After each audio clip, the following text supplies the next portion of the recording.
আজব জাতি আমরা। আরও আজব আমাদের বিভিন্ন এলাকার মানুষগুলো।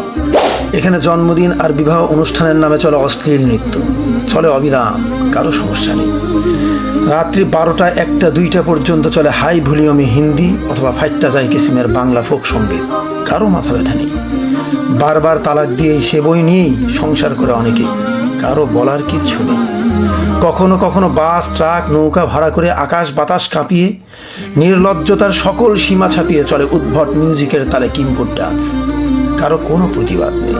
কিন্তু এলাকায় 2টির জায়গায় 4টি ইসলামী প্রোগ্রাম হতে দেখলে হাজারো বাহানা নিয়ে কিছু সংখ্যক ব্যক্তি হয়ে ওঠে চরম প্রতিবাদী। বিভিন্ন কমিটিগত প্রতিষ্ঠানের নানান অনিয়মে যাদের প্রতিবাদ করার মুরদ হয় না, ব্যক্তি মালিকানায় প্রতিষ্ঠিত প্রতিষ্ঠানের অগ্রগতি তাদের কলিজায় সয় না।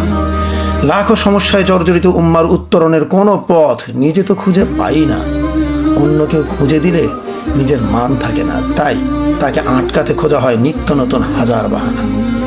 এ জাতির ভাগ্যে কেবলই ভালো কিছু আসতে পারে যখন সাধারণ জনগণ কোনো নেতা বা নেত্রীর চোখে নয়, কোনো কুচক্রী মহলের উদ্দেশ্য প্রণোদিত ক্যানভাসেও নয়, বরং নিজের মাথা খাটিয়ে নিজ প্রচেষ্টায় নিজেই সত্য আর মিথ্যার ব্যবধান খুঁজে নিজের পথ তৈরি করে নিতে শুরু করবে।